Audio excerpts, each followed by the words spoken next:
Welcome back to the Uncool show. I'm Dylan. I'm Nathan. And Merry Christmas. You know, starting with last week was our Die Hard extravaganza. Well, this week technically was our Die Hard extravaganza, and we've decided to move on to even more of a holiday classic. And a movie of equal quality, some might say.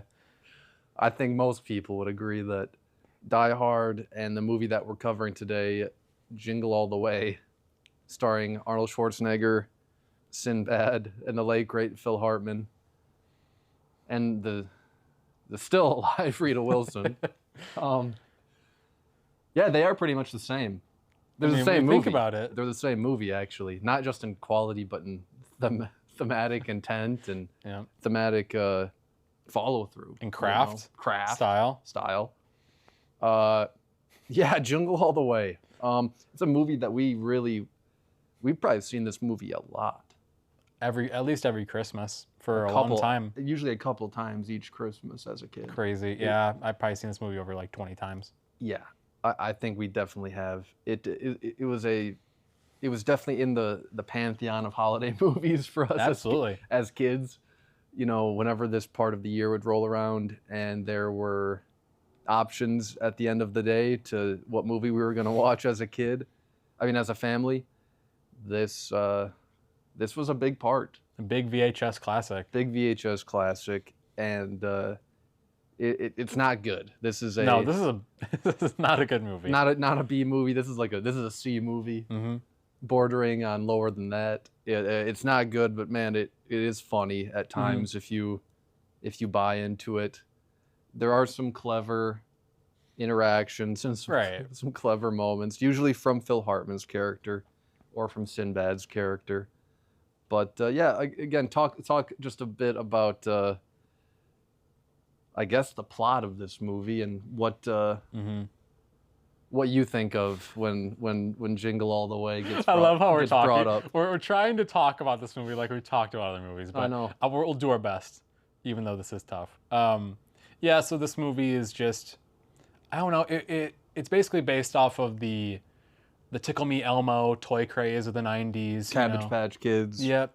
Parents trying all they can to get these toys for their kids, and stores selling out of these toys, and it becoming a massive, U.S. craze for a lot of these things. And I think that's where the germ of this movie is from. And then it is intended to be kind of a commentary on consumerism. Yep. And to what degree it accomplishes that. Right. It's kind of it's very half baked. Yeah. Only in the end do you get I don't need the toy. I just want to spend time with my dad and my family. Yeah. And the whole rest of the movie, though, he's clamoring for Turboman everything, and not only. He needs to see his dad in the Turboman suit by the end to fully get the bigger picture of all of what life is really about. Right, and to put this movie into perspective, not only does it have ties to real world things back in the mid to late 90s, this is also a massive star vehicle for Arnold Schwarzenegger, who in the 90s was transitioning into more comedies and more light feeling movies, and he was a massive box office draw. This movie made a ton of money. It did for make the time. A ton of money. And we don't want to make it seem like, this was kind of like a niche family movie of ours. Everyone's seen Jingle All the Way, I would say. It was a big deal. And it was always on TV too. It was always on ABC Family. Cable classic. There was always, around this time of year, multiple networks were playing Jingle All the Way. Yep. For some reason, it's still to this day, it still pops up on cable. It really has some staying power around this time of year, which I don't know if that speaks more to how paint by numbers a lot of Christmas movies are. Yeah, or just to, I don't know, audiences did kind of grab onto something about this movie. Critically reviled, but like we said before, big box office hit, and everyone was wanting to see Arnie on the big screen in the 90s. And you also have comedy stars like Sinbad for the time, and Phil Hartman, and some people that pop in and out of the movie. But yeah, this is a really strange movie that it's only we marveled before we just watched the movie. It's only an hour and a half long. 89 and that's with minutes. credits. Yeah. And it really moves. It And make sure by. you stay through those credits too. There is a really important post-credit scene. Maybe like Avengers. I was just level, gonna say I wouldn't be surprised if Marvel, the Marvel exec saw this movie and said, "You know what movie did this first? How and Howard will return in Avengers Doomsday. In Jingle All the Way too." Jingle. What other hijinks will Howard get into? No, but this movie, it's just light fun. If you don't take it too seriously, it's a great time. It's literally just dad is too busy for his family. Right. His son wants this doll. This is my time to shine. And that's really the only plot point, like the only driving force of the movie. And I mean, the main bulk of the movie is just him going to different stores and encountering different people.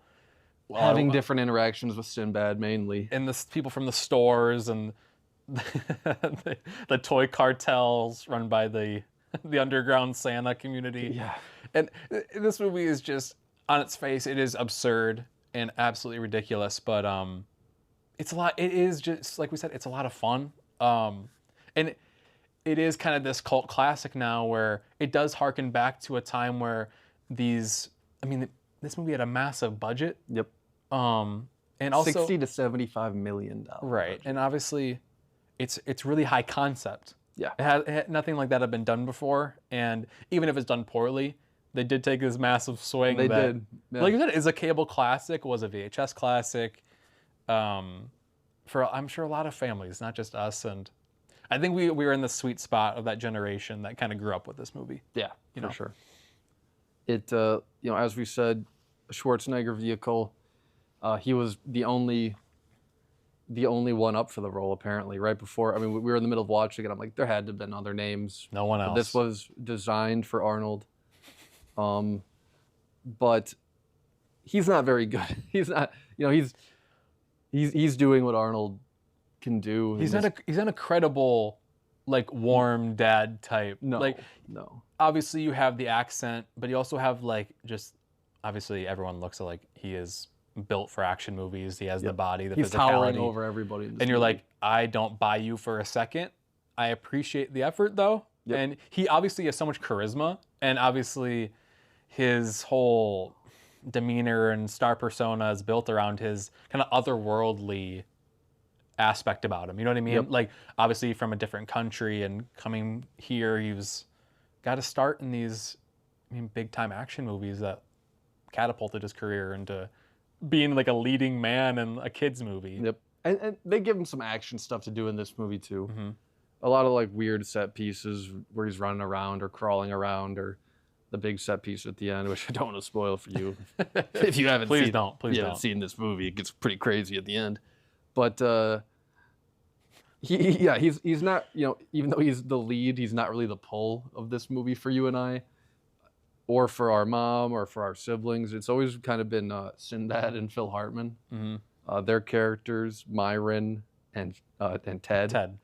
Myron, played by Sinbad, is a UPS worker who's also trying his best to get this doll for his kid. But he's a lot more dysfunctional than Howard is. Compared to Schwarzenegger's Howard, he's a genuine, insane madman. He's unhinged. Yeah. He has a lot of interesting things to say in his little rants, which are funny.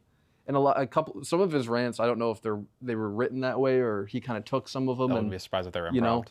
But whatever these rants are, they're very well done and very well delivered by Sinbad. And Myron is a really fun character who, even though he is the villain of this movie, so to speak, which he isn't really the villain, but he kind of is. You do root for him, because he's having so much fun. His lines are so weird, and his character is such a loser that you're like, oh, come on. You feel bad for him. You do kind of feel bad for him. And on the flip side of that, the other draw for us has always been Phil Hartman as the neighbor Ted. Phil Hartman, if people aren't familiar, because he's been gone for such a long time now, and he wasn't as famous as some other people that people might know, but Phil Hartman was a brilliant comedic actor who was taken way too soon, and definitely would have done some really cool comedic work moving forward. he's maybe in this movie for 10 to 15 minutes, but every single line that Hartman is given, most of which are pretty inconsequential. His delivery and his cadence, he still finds a way to get a laugh out of pretty much every line that he has, which is a real testament to Phil. Nathan and I both love Phil Hartman. I know,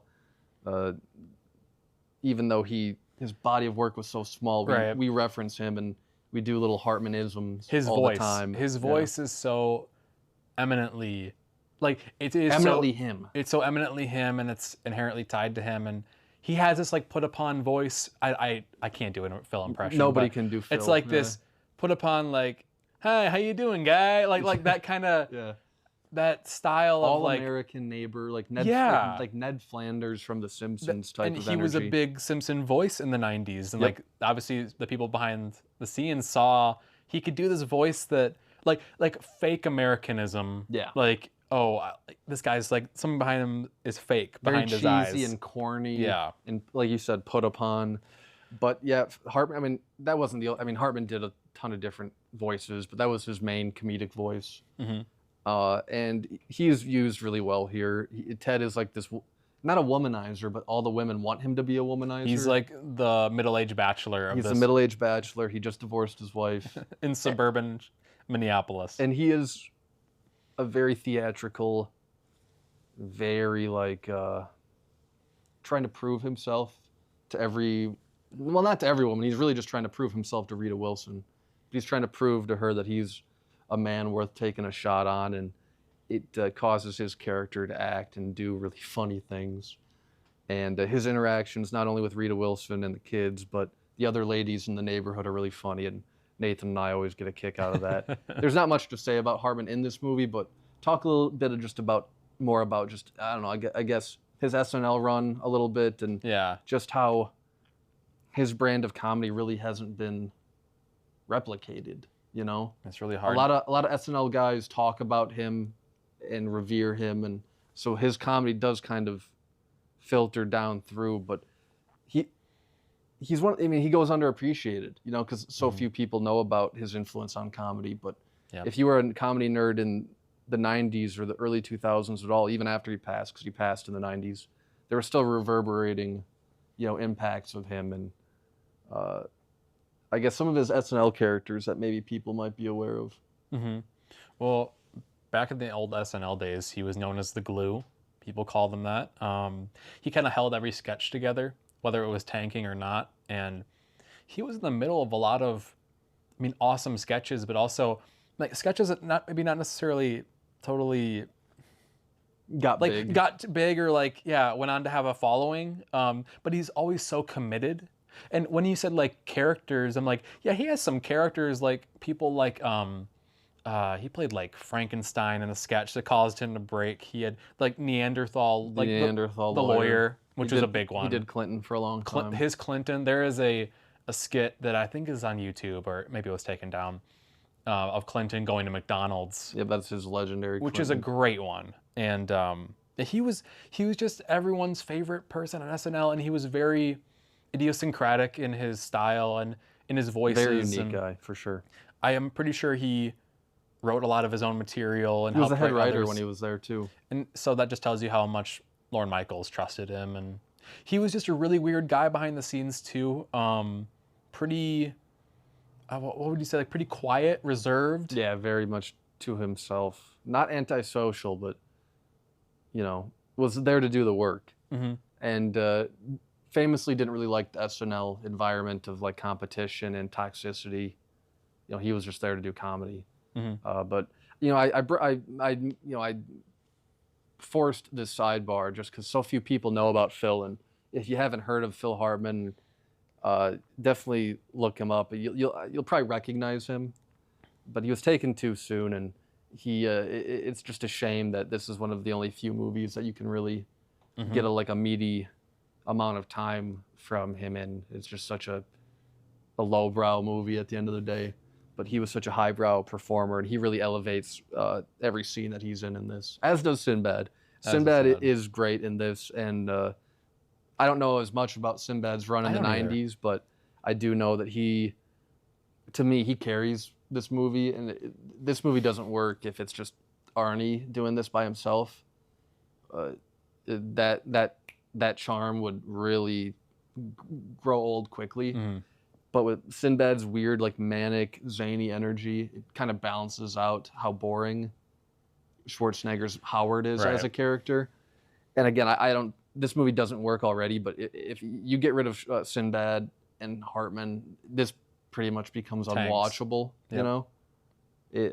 What other redeeming factors of this are there to you other than those two very brilliant comedic minds?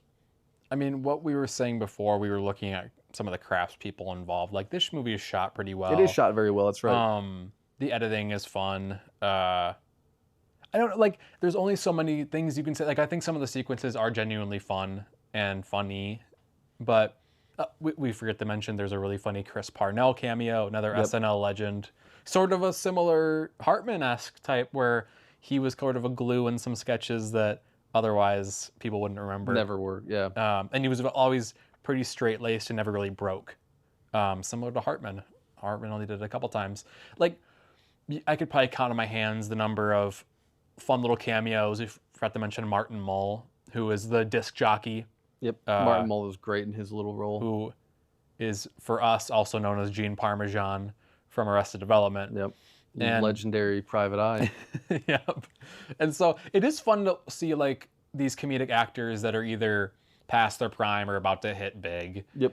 And I want to say a little bit about Sinbad. You know, Dylan and I and our family have a relationship to Sinbad, and Phil Hartman, not only through this movie, but also through, I think it was made in 1995, House Guest, which is really another not very good movie. It's better than this. It's better than this, I will say, and funnier. Yeah. Ironically, that is Sinbad and Phil Hartman as like co-leads. Yep. Which really really weird. Somehow. This movie was made in '96, a year later, and it's really Phil's only lead movie. You know, he didn't really get an opportunity to do that, and he kind of bloomed late. He was in his like late 30s when he got on SNL. Yep. And so, like you said, taken way too soon. But with that, he just bloomed late and really started to hit it big when he was like in middle age. Yeah. And unfortunately, he did not get the opportunities that a lot of other great SNL people did. Like, I don't know if he would have been as popular as like a Will Ferrell, but he definitely has that like level of ability in terms of comedic improv and in terms of like weird, like a one-of-one type energy, which is always what you want as a comedian. And Sinbad to me has that too. I don't know as much about him, but he is to me a very unique performer, both in this movie and in House Guest, which I'm sure we'll get to House Guest eventually. We need to. But yeah, kind of unfortunate that Sinbad and Phil don't have a scene together in this movie. No. After you think they would have found a way. But I get, especially in a movie this like haphazard. They're both kind of play these like villain. Oh, I think Ted is especially villainous. He's kind of gross and pervy, and you're supposed to feel worse for Sinbad. I think. Sinbad is a little sadder. There's a lot of like class warfare stuff happening with like these two dads intersecting. One big business, one the working class hero type. He also talks a lot about his relationship with his father and how he never forgave his father. And then there's this sequence when Howard is looking back at him and they're in this diner after Sinbad's telling Howard about his story. Basically. He's just drinking alcohol straight from it's like whiskey or rum, And that cuts back to Jake Lloyd, who plays Arnold's son.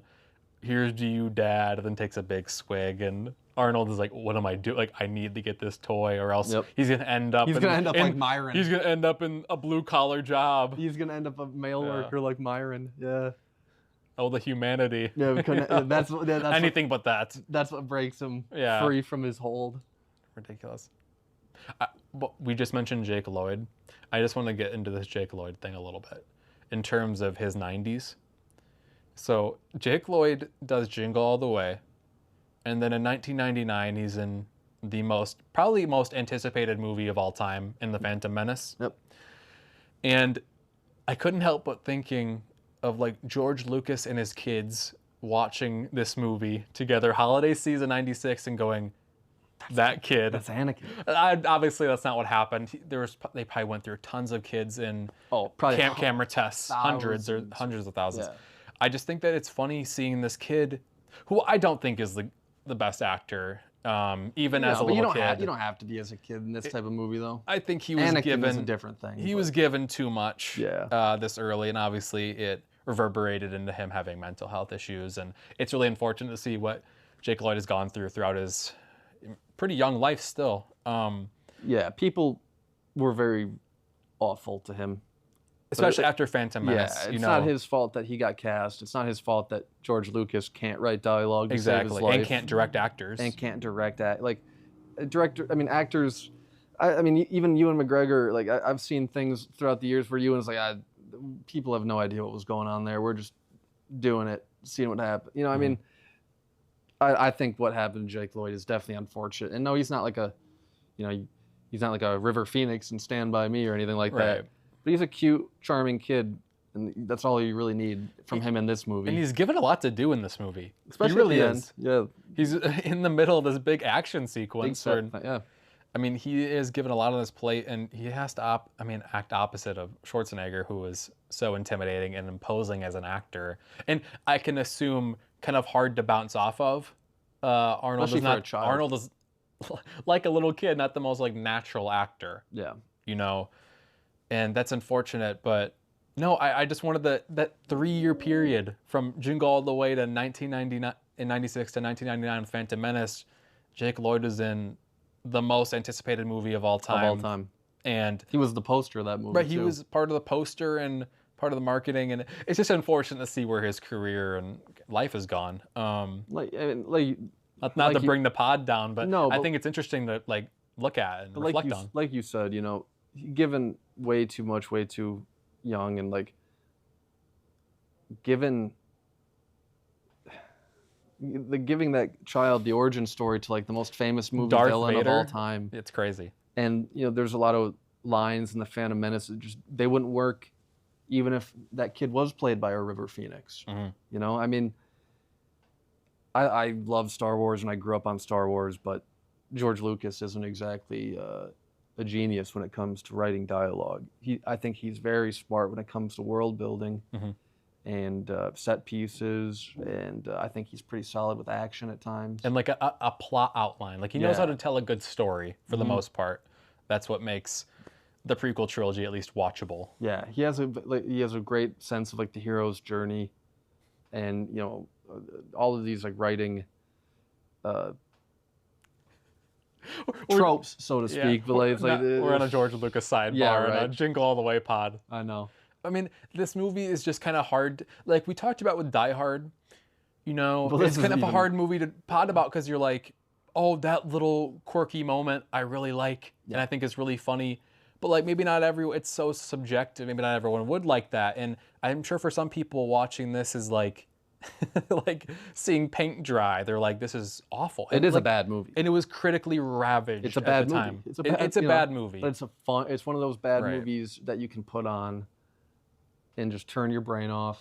If you have kids, like young kids love this movie. We loved this movie as kids. We never had any like inkling of like the actual quality of any, like we just loved the zany action. We loved Sinbad, and we still do love Sinbad in this movie. As kids, we really still loved Phil Hartman, even though most of his comedy is like very adult in this movie. Yes. Like you said, very sexual in nature. He's gross. He's being like a creepy... He's predatory. Predatory type. On Rita Wilson. Who is in this movie, kind of. A thankless role. It's crazy how like... man. You could have hired anybody to do this. They probably paid her a good amount of money to do absolutely nothing. They just probably wanted this somewhat big name. Good for her. Get your money, but they don't let... I don't even know... What's her character's name in this? Liz. They don't give Liz a whole lot to do. No, they give her nothing to do. She's pretty one note. No characterization at all. Nope. You don't know anything about her. I'm the wife who wants my husband at home and to spend more time with the kid. On Christmas Eve. There's no nuance to that character, unfortunately. No. And that's partly why, you know, when you look at the actual characters, they're really flat. They're so flat and uninspired. the only character that you like actually learn anything about is Sinbad. Exactly. Because when he's drinking, he's talking about his childhood. Yeah. And it's really dumb. It's wrapped up in this Johnny 7 one-man army action gun whatever or toy whatever they made toy. up for this movie. Yeah. But that little bit of like dialogue is the only thing you get from any character about motivation or like this is why I am the way I am. And it's just Sinbad talking about how he didn't get a toy for Christmas and his neighbor did get the toy. And his neighbor became a billionaire and I became a mailman. I'm just a loser. It's like, well, that's like the only bit of exposition in the movie. We never get any exposition about Howard or his career. It's like, I'm just a businessman. You don't even know what he's doing. He's like selling mattresses. Is that what he's doing? Did you see like his spreadsheet in the beginning of the movie? I noticed it this time. Yeah. He's like selling mattresses. Like, I'm sure he's in charge of some like department store, whatever. So it's so convoluted and it's not really part of the movie. But yeah, you have no idea what he does. You get the sense that he's just like corporate sellout. Yeah. Which, you know what I mean? And I think his wife also feels that way, but there's no real explanation into that at all. And it makes him, I mean, obviously this movie doesn't care about getting into the nitty gritty of this man's career and the corporate sellout aspect of his character. It cares about how do we get this guy in a zany situation? You know, what kind of wacky hijinks can we put Arnold in? But it's just very strange that they would give that moment to Sinbad then. You know, because I agree. all you would need is a moment of Arnold being like, my family didn't have money. I grew up this way. I just want to make sure that, my wife and son always don't have to worry about money. That's all, like a 5-second little, but they give it to Sinbad, which is very strange. Again, like you said, you're not meant to like get to know Howard, and which was probably for the better because Schwarzenegger isn't going to be able to sell any character moment in this movie. But yeah, I mean, at the end of the day, this is just a really wacky holiday movie that has a little bit to say, a tiny bit to say, probably even less than it thinks it has to say. But in the midst of that, there are some really funny sequences. The Martin Mull radio sequence is a lot of fun with the bomb hoax. Yeah. Everything at the Mall of America with trying to get like the lottery ball and that whole chase sequence and everything with Sinbad and the big crowd of people. There are some funny moments. The last set piece is probably soaked up a lot of the budget. Big and has a lot of things going on. We have not mentioned the man, the myth, Jim Belushi. Oh, that's who right. gets the James Belushi in the opening credits, who is fun. He has a pretty small role as like this cartel Santa who Arnold meets in the Mall of America, and he says, "I'm gonna get you this toy."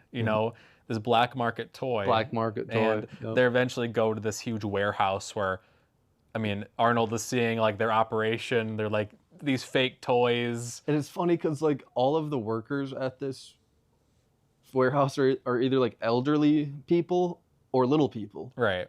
There's no in between. No in between. There's like and by little I mean like dwarf people with dwarfism. It's either all little people or really old people who are like retiree age who are like trying to get money for Christmas. It's such a funny thing. Talk about a convoluted sequence where you're like, I do not get anything what's happening here. I loved it as a kid though. It's fun. It is fun. Some of the action is genuinely fun. Like we were marveling at this huge guy who plays like this Jack Santa. And the Big Show like, in the WWE. That guy must have been a wrestler, and sure enough, he was. 7'2". He's crazy. I'm gonna deck your halls, bub. I mean, there's parts of that sequence where Arnold is like punching little people, and they fly. Like, they fly away like 100 feet through the air. Man. He's like throwing that one elf, and he just there's no sense of like gravity. He takes Jim Belushi's beard and stretches it out, and it hits him. And then Jim Belushi does these like tumbles and flips, like he got hit with like a hits car. a pole. He hits a pole. He hits a pole and get him. But no, Belushi is kind of like. This is perfect for him. Just like a chain smoking, like 5 o'clock shadow Santa Claus who's like working out of like a shop warehouse. He actually does kind of work in this, and I'm glad you remembered him. It's like sleazeball. You're like, I don't trust this guy. He's gross. He ends up selling Howard like a Mexican version of Turboman that's like not put together. Yeah, he says multilingual. It's fun and educational. You know? Some assembly may be required. Yeah, then yet Howard opens the box and then it just falls apart tumbles immediately. apart immediately. Yeah, and then he gives him $300 They immediately because he's say, so desperate yeah. for this doll. And immediately he's like, "Oh, no refunds. Yep. All sales are final." But yeah, no, there really isn't much. Again, yeah, the last sequence is big and brash and loud and it's fun. Again, you know, if you have kids and they haven't seen this movie, they'd probably love Jingle All the Way. It's dumb. If you're a parent, you might need some like alcoholic eggnog to get through this. Not non-alcoholic eggnog. You might need some alcoholic eggnog to get through this, but it's fun. You know? You could make an argument, Dylan, that in this like TikTok brain rot generation that like attention spans are dwindling by the second, you know, this movie actually I think would play pretty well because it really moves. It has such a good pace to it. And even though the plot makes zero sense and the characterization is null, like nothing's there, it is fun. It's funny. I'm sure you could put this on in the background and your kids would laugh at it while you're kind of sitting there like, you're just like, oh, this is... Just wait until they're 15, 6, like wait until they're like teenagers. They're going to realize how bad this is. Yeah. But I can't help but enjoy this movie. Yeah, there are definitely better Christmas movies that we could have covered. And maybe the week after Christmas we'll do like It's a Wonderful Life or like something with like actual weight to the holiday season. I don't know. But, you know, Nathan and I talked about a couple of Christmas movies we could have done. We talked about doing Home Alone. Home Alone's a big one. Which is actually a good movie. I would like to do that next year. And we'll get to it. But we fell upon this because if you haven't seen it, it's just such a dumb, loud experience. And, you know, that might not sell it to many people, but it is so weird and so out of left field with a couple of its choices that like movies like this just aren't made anymore. That's a really good point. Which isn't a good or a bad thing, I don't think. But, you know, this is a throwback to a type of movie and to a type of time in which, definitely before social media, before like shopping on Amazon, right? Yeah, yeah. So that kind of dates it and like puts it into a weird time category. But again, this movie isn't good. It's a C movie at best. And maybe an optimistic C movie, but it has Arnold, it has Sinbad. Again, Sinbad, I won't undersell just how much I think Sinbad is the draw of this movie. Every line, every like facial decision, every physical action that he makes does get a reaction out of me. Same with Hartman. And if you can stomach the rest of this movie, there is a couple of nuggets of really fun performances and fun improv from those guys. I don't think you'd feel like you'd waste your time watching it. It's so short. Yeah. That's really the sell. Like it's so short. You blink and it's over. Yep. It is kind of like the podcast itself. Like how did this get made? It is kind of like a weird study into. It's like a time capsule. Yeah. It's a true testament to Arnold's stardom. Yeah. You know, wow, he could be in anything. Yeah. You could be in a kids movie that made like hundreds of millions of dollars, and it worked. Yeah. But like you said, I thought it was a really good point. Like they don't make them like they used to, and I'm not saying that I'm clamoring for like 50 Jingle All the Ways every year, but I think that a big swing like this works better than the cookie cutter like fare we usually get nowadays. And I know that's not a great selling point for a movie, but I feel like we're kind of like, this is like a testimonial. It's a hard movie. It's a hard movie to sell. It is a really hard movie to sell. We watched the trailer afterwards and like tried to figure out how they marketed it. And one, they stole the Home Alone music and put that over the trailer to try to like get America involved. And they note from the director of Home Alone, Chris Columbus, who produced this movie. Yeah, but he's not directed by Chris Columbus. But they're trying to get you. Yes. And I mean, again, it made a lot of money. It got us. It got our mom. Isn't that funny? It was a VHS classic. I wonder how Mom found this. Like, I mean, this was a really popular movie, and I'm sure she got like the VHS for you or something. Yeah, I vividly remember what the VHS. You know, she probably still has it. Arnold somewhere. going like, he has his hands above his head, looking stressed out and anxious, with little Jake Lloyd on the cover too. Well, you know, man, I will say this is again we touched on this is no House Guest, and maybe we will get to House Guest way down the line. Just you wait. But this is no House Guest. If This you've is no seen House that Guest. House Guest, I could pot about that for an hour and a half. You gave me time, but yeah, we'll leave it at that. You know, this is a shorter one, kind of like Die Hard. Again, there's nothing to say about this. We could have gone about Die Hard longer if we wanted to. This, we're really squeezing the towel of all moisture right now. Like, we could go back for like an hour and a half just talking about the stupid little moments we find funny, Yeah, for unintentional or not. You Yeah. know, and there's only so much. That's what makes this movie kind of hard to pot about and talk about. But I hope that whether you watch it or not, you can appreciate like our appreciation of this, and I think a lot of people's, especially during the holiday season, where it is a lot of movies with either a lot of weight to it, but Yeah, this has no weight. this has no weight to it. It's really breezy, and you can turn your brain off while watching it. Yep. Like the makers of this movie, Yeah, most likely. Yeah, there's no way there was a whole lot of intent here.